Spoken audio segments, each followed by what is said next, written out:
Hello, ಎಲ್ರಿಗೂ ನಮಸ್ಕಾರ. Welcome to Enlight YouTube channel. I am Mallikarjun. So ಇವತ್ತು ನಾವು ಕರೆಂಟ್ ಅಫೇರ್ಸ್ನ ಸೆಕೆಂಡ್ ಸೀರೀಸ್ ಇಲ್ಲಿ ಮಾಡ್ತಾ ಇದ್ದೀವಿ. ಆಲ್ರೆಡಿ ಫಸ್ಟ್ ಸೀರೀಸ್ ಆಗಿರುತ್ತೆ. ಇದು daily current affairs playlist enlight YouTube ಚಾನಲಲ್ಲಿ ಅವೈಲೇಬಲ್ ಇರುತ್ತೆ. ಓಕೆನಾ. ಆಮೇಲೆ ಎವ್ರಿ ಕ್ಲಾಸ್ ಆದಮೇಲೆ ಇದ್ರ PDF ನಮ್ಮದು ಎನ್ಲೈಟ್ ಟೆಲಿಗ್ರಾಮ್ ಚಾನಲಲ್ಲಿ ಇರುತ್ತೆ. ಅದರದ್ದು ಲಿಂಕ್, ಟೆಲಿಗ್ರಾಮ್ ಚಾನಲ್ ಲಿಂಕ್ನ ಡಿಸ್ಕ್ರಿಪ್ಷನಲ್ಲಿ ಪ್ರೊವೈಡ್ ಮಾಡಿರ್ತೀವಿ. ಅದನ್ನು ಕ್ಲಿಕ್ ಮಾಡೋ ಮೂಲಕ ನೀವು ಈ PDF ಡೌನ್ಲೋಡ್ ಮಾಡ್ಬೋದು. ಮತ್ತು ನಾವು ಕರೆಂಟ್ ಅಫೇರ್ಸ್ನ PIB ಮತ್ತು ನ್ಯೂಸ್ ಪೇಪರ ಇಂಪಾರ್ಟೆಂಟ್ ಆರ್ಟಿಕಲಿಂದ ಸೋರ್ಸ್ ಮಾಡಿರ್ತೇವೆ. ಇದು ಯಾರ್ಯಾರಿಗೆ ಯೂಸ್ಫುಲ್ ಆಗುತ್ತೆ ಅಂತಂದರೆ, ಗ್ರೂಪ್ ಸಿ ಎಕ್ಸಾಮ್ಸ್ ಯಾರ್ಯಾರು ರೆಡಿ ಆಗ್ತಿದ್ದೀರಾ, KPSC ಮತ್ತು KA ನಡೆಸುವಂಥ ಗ್ರೂಪ್ ಸಿ ಎಕ್ಸಾಮ್ಸ್ ಆಯಿತು, PSI ಎಕ್ಸಾಮ್ಸ್ ಆಯಿತು, PC ಎಕ್ಸಾಮ್ಸ್ ಆಯಿತು, ಯಾರು ರೆಡಿ ಆಗ್ತಿದ್ದಾರಲ್ಲ ಅವ್ರಿಗೆಲ್ಲ ಯೂಸ್ಫುಲ್ ಆಗೋಂಥ ಕಂಟೆಂಟು ನಮ್ಮ ಚಾನಲ್ ಮೂಲಕ ಕೊಡೋಕ್ಕೆ ಪ್ರಯತ್ನ ಮಾಡ್ತಿದ್ವಿ. ಪ್ಲೀಸ್ ಸಬ್ಸ್ಕ್ರೈಬ್ ಮಾಡೋ ಮೂಲಕ ಸಪೋರ್ಟ್ ಮಾಡಿ ಅಂತ ಕೇಳ್ತಾ ಇವತ್ತಿನ ಕ್ವಶನ್ಗೆ ಹೋಗೋಣ. Okay, first question, what is the main aim of SOAR program ಅಂತ. ಸೋರ್ ಕಾರ್ಯಕ್ರಮದ ಮುಖ್ಯ ಉದ್ದೇಶವೇನು? ಇಲ್ಲಿ ಸೋರ್ ಫುಲ್ ಫಾರ್ಮ್ ನೋಡ್ಕೊಂಬಿಡೋಣ. ಸೋರ್ ಫುಲ್ ಫಾರ್ಮ್ ಏನಂತಂದರೆ ಸ್ಕಿಲ್ಲಿಂಗ್ ಫಾರ್ AI ಅಂದರೆ ಆರ್ಟಿಫಿಷಿಯಲ್ ಇಂಟೆಲಿಜೆನ್ಸ್ ರೆಡಿನೆಸ್ ಅಂತ ಇದು ಫುಲ್ ಫಾರ್ಮ್ ಆಗಿರುತ್ತೆ. ಇದನ್ನು ಯಾರು ಲಾಂಚ್ ಮಾಡ್ತಾರಂತಂದರೆ ಮಿನಿಸ್ಟ್ರಿ ಆಫ್ ಸ್ಕಿಲ್ ಡೆವಲಪ್ಮೆಂಟ್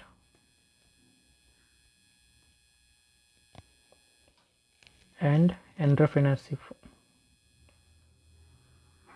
ಈ ಮಿನಿಸ್ಟ್ರಿ ಇದನ್ನು ಲಾಂಚ್ ಮಾಡುತ್ತೆ. ಇದರ ಮೇನ್ ಇಂಟೆನ್ಷನ್ ಏನಿರುತ್ತೆ ಅಂತಂತಂದರೆ to integrate AI learning into school education and teacher training ಅಂತ. ಅಂದರೆ ಶಾಲಾ ಶಿಕ್ಷಣ ಮತ್ತು ಶಿಕ್ಷಕರ ತರಬೇತಿಯಲ್ಲಿ AI ಅಧ್ಯಯನವನ್ನು ಒಗ್ಗೂಡಿಸುವುದು ಇದರ ಮುಖ್ಯ ಉದ್ದೇಶ ಆಗಿರುತ್ತೆ. ಬಟ್ ಇಲ್ಲಿ ಸ್ಕೂಲ್ ಎಜುಕೇಷನ್ ಅಂದ ತಕ್ಷಣ ಯಾವ ಕ್ಲಾಸ್ ಕೇಳೋಂಥ ಚಾನ್ಸಸ್ ಇರುತ್ತೆ. ಇಲ್ಲಿ ಯಾವ ಕ್ಲಾಸ್ ಮಕ್ಕಳನ್ನ ಸ್ಟೂಡೆಂಟ್ಸ್ನ ಟಾರ್ಗೆಟ್ ಮಾಡ್ತಾರೆ ಅಂತಂದರೆ 6 to 12th ಕ್ಲಾಸ್ ಸ್ಟೂಡೆಂಟ್ಸ್ ಇರ್ತಾರಲ್ಲ, ಇವಾಗೆ AI ಲರ್ನಿಂಗ್ನ ಟ್ರೈನಿಂಗ್ ಕೊಡ್ತಾರೆ. ಹಾಗೂ ಅವ್ರು ಟೀಚರ್ಸ್ಗೆ, ಎಜುಕೇಟರ್ ಯಾರು ಇರ್ತಾರಲ್ಲ ಅಕ್ರಾಸ್ ಇಂಡಿಯಾ ಎಲ್ಲರಿಗೂ AI ಟ್ರೈನಿಂಗ್ ಕೊಡ್ತಾರೆ. ಓಕೆನಾ. Next question, what is the name of India's first ಇಂಡಿಜಿನಸ್ಲಿ designed and manufactured aircraft carrier? ಭಾರತದ ಮೊದಲ ಸ್ವದೇಶಿ ವಿನ್ಯಾಸಗೊಳಿಸಿ ತಯಾರಿಸಲಾದ ವಿಮಾನವಾಹಕ ನೌಕೆಯ ಹೆಸರು ಯಾವುದು ಅಂತ ಇದು ಕ್ವಶನು. ಇದಕ್ಕೆ ಆನ್ಸರ್ ಏನಪ್ಪ ಅಂತಂತಂದರೆ INS Vikrant.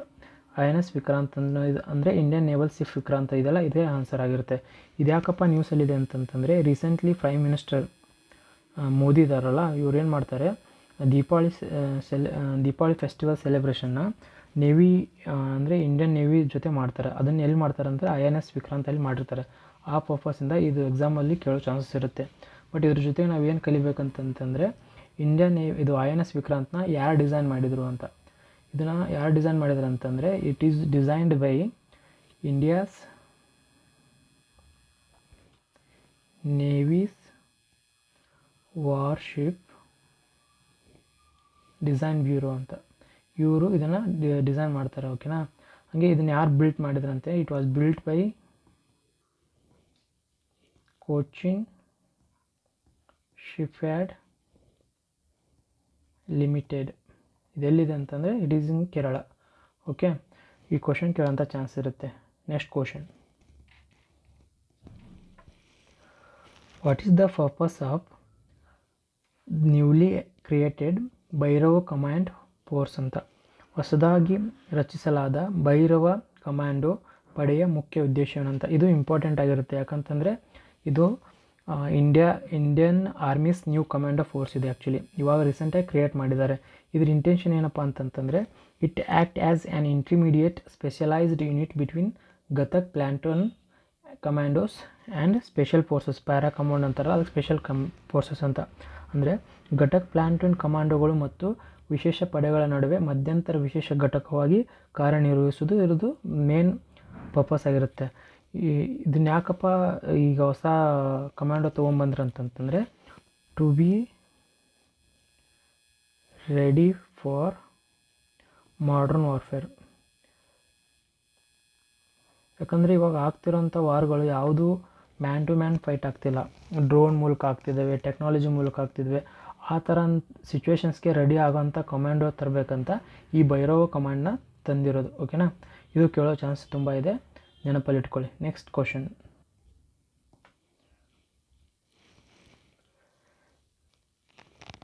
GMAX exercise held between Indian Navy and which country? ಭಾರತೀಯ ನೌಕಾದಳ ಮತ್ತು ಯಾವ ದೇಶದ ನಡುವೆ ಜಿಮ್ಮೆಕ್ಸ್ ಅಭ್ಯಾಸ ನಡೆಸಲಾಗುತ್ತದೆ? ಸೊ ರೀಸೆಂಟ್ಲಿ ಒಂದು ಜಿಮ್ಮೆಕ್ಸ್ ಅನ್ನೋದು ಆಯಿತು. ಇಲ್ಲಿ ಜಿಮ್ಮೆಕ್ಸಲ್ಲೇ ಫುಲ್ ಫಾರ್ಮ್ ಇದೆ, ಓಕೆನಾ. ಜಿಮ್ಮೆಕ್ಸ್ ಅಂತಂತಂದರೆ ಜಪಾನ್ ಇಂಡಿಯಾ ಮ್ಯಾರಿಟೈಮ್ ಎಕ್ಸಸೈಸ್ ಅಂತ. ಸೊ ಇದು ಯಾರ ನಡುವೆ ಅಂತಂದರೆ ಜಪಾನ್ ಮತ್ತು ಇಂಡಿಯಾ ನಡುವೆ ನಡೀತು.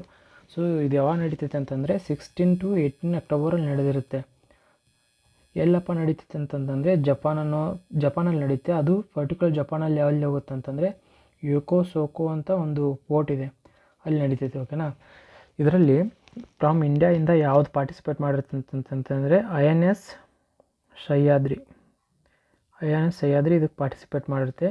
ಇದು INS ಸಹ್ಯಾದ್ರಿ ಬಂದ್ಬಿಟ್ಟು ಇಂಡಿಜಿನಿಯಸ್ಲಿ ಬಿಲ್ಟ್, ಅಂದರೆ ಭಾರತೀಯರು ನಾವೇ ಇಂಡಿಯಾರೇ ಬಿಲ್ಟ್ ಮಾಡಿರೋಂಥದ್ದಾಗಿರುತ್ತೆ. ಇದು ಶಿವಾಲಿಕ್ ಕ್ಲಾಸ್ ಗೈಡ್ ಮಿಸೈಲ್ಗೆ ಸಂಬಂಧಪಟ್ಟಿರುತ್ತೆ, ಓಕೆನಾ. ಇದ್ರ ಜೊತೆಗೆ ಫ್ರಾನ್ಸ್ ಜೊತೆ ನಾವು ಯಾವ ಮ್ಯಾರಿಟೈಮ್ ಎಕ್ಸಸೈಸ್ ಮಾಡ್ತೀವಿ ಅಂತಂದರೆ it is Varun exercise France ನಡುವೆ ಆಗೋದು. ಶ್ರೀಲಂಕಾ ಜೊತೆ ಆಗೋದು ಸ್ಲೈನೆಕ್ಸ್ ಅಂತ. ಸೊ ಕಮೆಂಟಲ್ಲಿ ತಿಳಿಸಿ ಮಾಲ್ಡೀವ್ಸ್ ಜೊತೆ ನಾವು ಯಾವ ಎಕ್ಸಸೈಸ್ ಮಾಡ್ತೇವೆ, ಅದರ ನೇಮ್ ಏನಂತ. Next question. According to global forest resource assessment 2025 what is the India's rank worldwide in total forest area ಅಂತ. ಗ್ಲೋಬಲ್ ಫಾರೆಸ್ಟ್ ರಿಸೋರ್ಸ್ ಅಸೆಸ್ಮೆಂಟ್ 2025 ಪ್ರಕಾರ ಒಟ್ಟು ಅರಣ್ಯ ಪ್ರದೇಶದಲ್ಲಿ ಭಾರತವು ಜಾಗತಿಕ ಮಟ್ಟದಲ್ಲಿ ಯಾವ ಸ್ಥಾನದಲ್ಲಿದೆ ಅಂತ. ಆನ್ಸರ್ ಏನಪ್ಪ ಅಂತಂದರೆ ಇಟ್ ಈಸ್ 9th ಪೊಸಿಷನ್, ಓಕೆನಾ. ಇದೇನಪ್ಪ ಅಂತಂತಂದರೆ ಇದನ್ನು ಫುಡ್ ಆ್ಯಂಡ್ ಅಗ್ರಿಕಲ್ಚರಲ್ ಆರ್ಗನೈಸೇಷನ್ ಇದೆಯಲ್ಲ, ಇದು ಬಿಡುಗಡೆ ಮಾಡುತ್ತೆ. ಇಂಡಿಯಾದ ಎಷ್ಟನೇ ರ್ಯಾಂಕ್ ಇದೆ ಅಂತಂತಂದರೆ 9th ರ್ಯಾಂಕ್ ಇದೆ. ಅಂದರೆ ಟಾಪ್ 10 ಒಳಗಡೆ ಬಂದಿದೆ ಇಂಡಿಯಾ, ಇದು ಫಸ್ಟ್ ಟೈಮ್, ಓಕೆನಾ. ಇದೇನಪ್ಪ ಅಂತಂತಂದರೆ 2021 ಮತ್ತು 25 ನಡುವೆ ಟೋಟಲ್ಲು ಇಂಡಿಯಾದಲ್ಲಿರೋಂಥ ಫಾರೆಸ್ಟ್ ಕವರ್ ಆಯಿತು, ಇನ್ಕ್ಲೂಡಿಂಗ್ ಟ್ರೀ ಕವರ್ ಆಯಿತು. ಇದೇನು ಮಾಡ್ತೈತೆ ಅಂತಂದರೆ ಕಾರ್ಬನ್ ಸಿಂಕಿಂಗ್ ಕೆಪಾಬಿಲಿಟಿ ಏನಿದೆಯಲ್ಲ ಇಂಡಿಯಾದ್ದು, ಎಷ್ಟು ಸಿಂಕ್ ಮಾಡ್ಕೊಂಡಿದೆ ಅಂತಂದರೆ 150 ಮಿಲಿಯನ್ ಟನ್ ಕಾರ್ಬನ್ ಡೈಆಕ್ಸೈಡ್ನ ಸಿಂಕಿಂಗ್ ಮಾಡ್ಕೊಂಡಿದೆ. ಸಿಂಕಿಂಗ್ ಏನಂತಂದರೆ ಅಬ್ಸರ್ವ್ ಮಾಡ್ಕೋದು. ಸೊ ಅಬ್ಸರ್ವ್ ಮಾಡ್ಕೋದ್ರಲ್ಲಿ ಲಾರ್ಜೆಸ್ಟ್ ಕಂಟ್ರಿ ಯಾವುದಪ್ಪ ಅಂತಂತಂದರೆ ವರ್ಲ್ಡಲ್ಲೇ ಇಟ್ ಈಸ್ ರಷ್ಯಾ. ಅಂದರೆ ರಷ್ಯಾ ಎಷ್ಟು ಅಂದರೆ ವರ್ಲ್ಡಲ್ಲೇ ಹೈಯೆಸ್ಟ್ ಕಾರ್ಬನ್ ಡೈಆಕ್ಸೈಡ್ನ ಅಬ್ಸರ್ವ್ ಮಾಡುತ್ತೆ. ಎನ್ವೈರ್ಮೆಂಟಲ್ ಪೊಲ್ಯೂಷನ್ ಆಗಿರ್ತೈತಲ್ಲ, ಕಾರ್ಬನ್ ಡೈಆಕ್ಸೈಡ್ನ ಅಬ್ಸರ್ವ್ ಮಾಡುತ್ತೆ. ಆ ಪೊಸಿಷನಲ್ಲಿ ಇಂಡಿಯಾ ಯಾವ ಪೊಸಿಷನಲ್ಲಿದೆ ಅಂದರೆ it is in 9th position. So ಈ ರಿಪೋರ್ಟ್ನ FAO ರಿಲೀಸ್ ಮಾಡೋದ್ರಿಂದ ಇದ್ರ ಬಗ್ಗೆ ಸ್ವಲ್ಪ ತಿಳ್ಕೊಳ್ಳೋದು ಇಂಪಾರ್ಟೆಂಟ್ ಆಗುತ್ತೆ. FAO ಯಾವಾಗ ಸ್ಟಾರ್ಟ್ ಆಯ್ತಪ್ಪ ಅಂತಂದರೆ ಇದು 16 ಅಕ್ಟೋಬರ್ 1945 ಸ್ಟಾರ್ಟ್ ಆಗಿರುತ್ತೆ, ಓಕೆನಾ. ಹೆಡ್ ಕ್ವಾರ್ಟರ್ ಬಂದ್ಬಿಟ್ಟು ಎಲ್ಲಿ ಇದೆ ಅಂತಂದರೆ